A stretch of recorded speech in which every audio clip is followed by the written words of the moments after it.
Hello दोस्तों, आज हम पढ़ने वाले हैं अपनी एक्सेल में काउंट, काउंट ए, काउंट ब्लैंक और काउंट इफ फॉर्मूला को। आज हम टोटल 4 फॉर्मूलाज को कवर करने वाले हैं और सभी चीजों के बारे में समझने वाले हैं। तो ये हमारे 4 ऐसे फॉर्मूला हैं जो टॉप 50 मोस्ट इम्पोर्टेंट फॉर्मूलाज में आते हैं। बाकी सभी फॉर्मूला सीखने चाहिए, बाकी अभी के लिए हम इन्हें सीखते हैं। तो आज हम सबसे पहले सीखेंगे काउंट फॉर्मूला को। देखो, काउंट फॉर्मूला क्या काम करता है ये चीज समझना सबसे ज्यादा जरूरी है, क्योंकि अप्लाई कर सकते हैं, चीजों को लगा सकते हैं देख कर जान कर, लेकिन कहाँ पर किसका यूज करना है ये आपको पता होना चाहिए। तो देखो, काउंट फॉर्मूला का काम क्या होता है। काउंट फॉर्मूला जो आप देख सकते हो हमारी शीट में क्या होते हैं, सेल्स होते हैं। ये क्या है, एक बॉक्स, इसे हम सेल कहते हैं। ये कोई बॉक्स नहीं है, इसे हम कहते हैं सेल। ये भी सेल है, ये भी सेल है, ये भी सेल है, जिसमें हम वर्क कर रहे हैं वो भी एक सिंगल सेल है।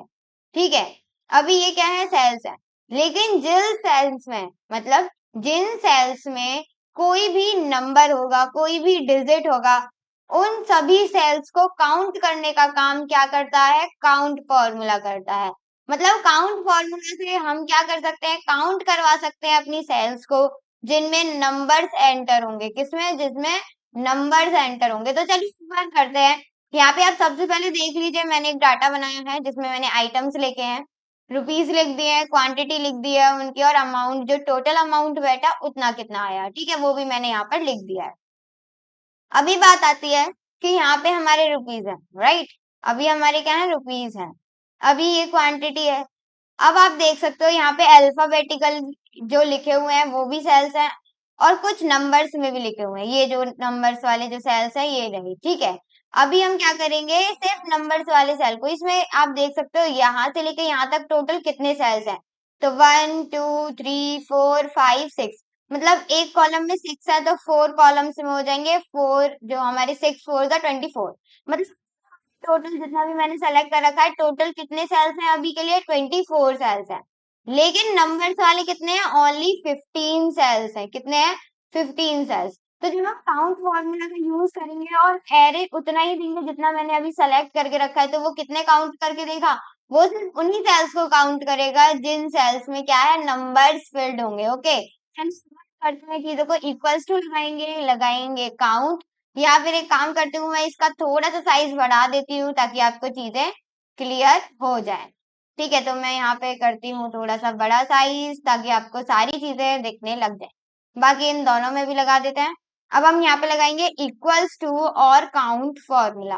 काउंट लिखने के बाद टैब से हम इसको करेंगे एक्टिव। क्या करेंगे, टैब से एक्टिव करेंगे, और जो भी हमारा एरे है वो हम यहाँ पर प्रोवाइड कर देते हैं। अभी मैंने कितना दिया है, आइटम्स वाला भी दिया है, जिसमें अल्फाबेट्स लिखे हुए हैं मैंने वो भी सेल्स यहाँ पर दिए हैं। अभी मैं इसको कर दूंगी क्लोज एंड देन एंटर। तो यहाँ पे आप देख सकते हो 15, लेकिन सेल्स काउंट करता है ना, तो इसने सभी सेल्स को काउंट क्यों नहीं किया, क्योंकि काउंट फॉर्मूला अल्फाबेटिकल चीज, जो हमारे अल्फाबेटिकल चीजें जब फिल होती है सेल में, उन सेल्स को काउंट नहीं करता है। काउंट फॉर्मूला सिर्फ उन्हीं सेल्स को काउंट करेगा जिसमें नंबर्स फिल होंगे। अब बात आती है काउंट ए फॉर्मूला की। देखो, काउंट ए मतलब होता है काउंट अल्फाबेट। अल्फाबेट का मतलब हो गया काउंट ए फॉर्मूला उन सेल्स को भी क्या करेगा, काउंट करेगा जिन सेल्स में हमारे कोई भी अल्फाबेट या फिर कोई वर्ड या फिर कोई स्ट्रिंग या सेंटेंस लिखा हुआ है, ठीक है। और साथ ही साथ उन सेल्स को भी काउंट करेगा जिनमें नंबर्स भी होंगे, मतलब नंबर्स वाली सेल्स को भी काउंट करेगा, और जिसमें अल्फाबेट्स लिखे हुए हैं उन वाले सेल्स में भी, सेल्स को भी काउंट करेगा। तो इक्वल्स टू लगाएंगे, फिर लिखेंगे काउंट ए, इसको कर देंगे एक्टिव, और जो भी हमारा एरे था उसे मैं पूरा दे देती हूँ। अभी मैंने पूरा दिया यहाँ पे, तो आप देखोगे कि आंसर में क्या आएगा, 24 आएगा, क्योंकि अल्फाबेटिकल और नंबर्स को हम जब सभी सेल्स को, ये मैंने छोटा सा डाटा बनाया, लेकिन जब बड़ा डाटा होगा तब आपको जरूरत पड़ेगी ना। तो यहाँ पे आप देख सकते हो 24। अब आप कहोगे इन दोनों फॉर्मूलाज को तो हमने ऐसे ही गिन लिया, फिर हमें क्यों सिखाया जा रहा है। तो देखो, अभी के लिए हमारा डाटा कितना छोटा है, बहुत ही ज्यादा छोटा है। लेकिन मान लीजिए अगर हमारा डाटा आया 1000 and the up of the 1000, तो आप क्या करोगे, आप गिनती थोड़ी ना करने चलोगे सेल्स की, आप डायरेक्टली करोगे काउंट, और काउंट का फॉर्मूला लगा लेना, आपको आपके नंबर ऑफ सेल्स यहाँ पर मिल जाएंगे। अब बात आती है काउंट ब्लैंक फॉर्मूला की। देखो तीनों एक दूसरे से कनेक्टेड है। काउंट ब्लैंक फॉर्मूला क्या करता है? काउंट ब्लैंक फॉर्मूला उन सेल्स को काउंट करता है जिन जो सेल्स एम्प्टी होता है। एम्प्टी जो सेल्स खाली होते हैं जिनमें कुछ भी नहीं होता, उन्हें काउंट ब्लैंक फॉर्मूला काउंट करता है। जैसे कि अभी करूंगी तो यहाँ पे आंसर आएगा 0, मतलब एरे में वही दूंगी इतना वाला पोर्शन, लेकिन यहाँ पे आंसर आएगा 0 क्योंकि अभी हमारे सभी सेल्स क्या हैं? पूरे के पूरे फिल्ड हैं। जैसे कि मैं लगाऊं equals to count blank, tab से एक्टिव कर देना, उसके बाद जो भी हमारा डाटा है वो हमने दे दिया एरे, उसके बाद इसको क्लोज किया तो आपके पास क्या आया? 0 आया। क्या आया? 0 आया। लेकिन अभी आप देखना कि अगर मैं इसको खाली कर दूं तो यहाँ पे जैसे ही मैं एंटर प्रेस करूंगी यहाँ पे 0 की जगह 1 हो जाएगा। देखो हो गई ना 1, एकदम बढ़िया। और यहाँ पे भी आप देख सकते हो कि काउंट फॉर्मूला में भी जो 15 थे ओनली 14 हो गए क्योंकि ये वाला सेल तो हमने खाली कर दिया था, इसमें तो नंबर है नहीं, तो इसको भी ये काउंट नहीं करेगा। और काउंट किसको काउंट करता है? जिसमें नंबर्स और अल्फाबेट्स होते हैं। लेकिन तो खाली है तो काउंट एक खाली सेल को क्या नहीं करेगा? काउंट नहीं करेगा। और count blank only empty cell, मतलब जो खाली होगा उसी को करेगा। अभी मैं यहाँ से क्या करती हूँ? 3 सेल्स को खाली कर देती हूँ तो यहाँ पे आप देख सकते हो ये भी चेंज हो गया, यहाँ पे 3 आ चुका है और ये भी अपने हिसाब से चेंज होकर आ चुके हैं। तो यहाँ पे किस तरीके से काउंट काउंट ए और काउंट ब्लैंक फॉर्मूला का यूज किया जाता है। Next count a formula. देखो जो होता है वही बहुत ही ज्यादा इंटरेस्टिंग फॉर्मूला है, बहुत ही ज्यादा अमेजिंग सा फॉर्मूला है। कहने को बहुत ही ज्यादा, मतलब मुझे बहुत अच्छा लगता है जब मैं इसको यूज करती हूँ। तो यहाँ पे आप चीजों को समझिएगा, अच्छे से समझिएगा, चीजों को देखिएगा। देन बस इतना ही रखते हैं, आपको अच्छे से आई थिंक डाटा जो है वो शो हो रहा होगा। अभी आप यहाँ पे देख सकते हो क्या है? एक डाटा है नॉर्मल। आप अभी के लिए एक एग्जाम्पल के तौर पे समझिए कि ये जो नेम्स हैं किसके नेम्स हैं? एम्प्लॉइज के नेम्स हैं। किसके नेम्स हैं? एम्प्लॉइज के नेम्स हैं। उसके बाद जेंडर दे दिए, उनके स्टेट्स दे दिया, जिस स्टेट से वे आए हैं एम्प्लॉइज। उसके बाद इन्होंने क्या क्या आइटम क्या किए? सेल किए, मतलब बेचे, वो यहाँ पे आ चुके हैं उन आइटम्स के नाम। और कितने रुपए में कितनी सेल्स पर बेचे वो यहाँ पर दे दिया।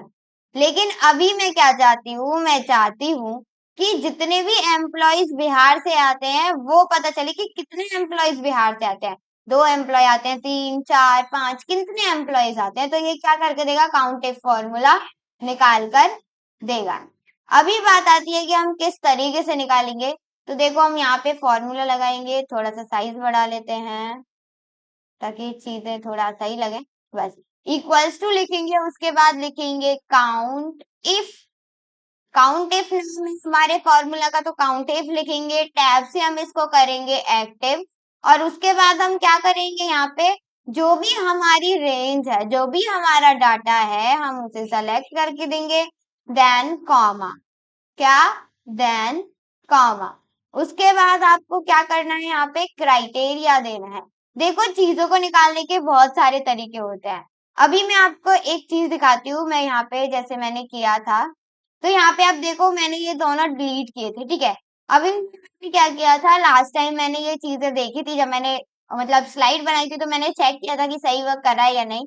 तो यहाँ पे आप देख सकते हो कि यहाँ पे मैंने डाटा दिया, उसके बाद जो भी हमारा नाम था वो दिया। अभी हम इसी फॉर्मूला को लगा के देखने वाले हैं। तो यही वाली मैं सबको समझा रही थी बैक होके कि किस तरीके से चीजें वर्क करती है। एक बार हम लगाते हैं काउंट इफ फॉर्मूला को, देन टैब से करेंगे एस्केप, जो भी हमारा डाटा है हम उसे प्रोवाइड करने वाले हैं। कॉमा लगाएंगे, उसके बाद डबल कोट्स में क्या लिखेंगे कि पंजाब के कितने, बिहार, जैसे मैं बिहार का निकालना चाहती हूँ तो बस हमें क्या लिखना है? बिहार लिखना है। लेकिन बिहार उसी तरीके से लिखिएगा जिस तरीके से आपके डाटा में लिखा हुआ है। जैसे कि मेरे कैपिटल लेटर्स में लिखा हुआ है तो मैं कैपिटल लेटर्स में ही लिखूंगी। स्मॉल लेटर्स में लिखा तो गड़बड़ हो जाएगी। तो यहाँ पे आप देख सकते हो आया है 2, तो आप इस डाटा में देख सकते हो कि सिर्फ 2 ही एम्प्लॉयज हैं जो बिहार से आते हैं। पहला बिहार एंड देन अब मैं पूछूं कि तमिल से कितने आते हैं या फिर उत्तर प्रदेश से कितने आते हैं, तो चलिए उत्तर प्रदेश से निकाल के देख लेते हैं, ठीक है। तो हम एक काम करते हैं, इसकी साइज थोड़ी सी बढ़ा देते हैं। देन इक्वल्स टू लगाएंगे काउंट इफ फॉर्मूला को, टैब से हम इसको कर देंगे एक्टिव एंड देन रेंज देंगे। रेंज देने के बाद कॉमा लगाएंगे और जो भी हमारा क्राइटेरिया मतलब जिस चीज का भी आप निकालना चाहते हो, तो दो तरीके से लिखा हुआ है, तो मैं जिस तरीके से निकालना चाहती हूँ उस तरीके से निकालूंगी। आपको बाकी सारे खुद से निकाल के देखने हैं, इसी डाटा को बना के, ये वाली चीज आपको याद रखना है। ठीक है। थ्री आप देख सकते हो जो स्मॉल लेटर्स में उत्तर प्रदेश लिखा हुआ है वो 3 लोगों के लिए लिखा हुआ है, 3 एम्प्लॉयज के लिए लिखा हुआ है, इसीलिए यहाँ पे 3 आया। ऊपर में नहीं आया, इसमें सेलेक्ट होगी क्योंकि ये कैपिटल लेटर्स में लिखा हुआ है। और अगर आप देते हो ना तो डायरेक्ट में क्या दिखाएगा, वैल्यू मतलब एरर दिखाएगा, या फिर क्या दिखाएगा, जीरो दिखाएगा। ये वाली चीज आपको अच्छे से याद हो जानी चाहिए। आई थिंक आपको काउंट फॉर्मूला, काउंट ए, काउंट ब्लैंक और काउंट इफ, चारों के चारों फॉर्मूलाज अच्छे से समझ में आ गए होंगे। अभी भी कोई कंफ्यूजन, कोई भी डाउट या फिर कुछ भी ऐसा है जो समझ में नहीं आया है तो आप हमसे पूछ सकते हैं कमेंट बॉक्स में लिखकर। बाकी thank you so much for watching video. Video अच्छी लगी हो तो लाइक शेयर सब्सक्राइब जरूर करिएगा।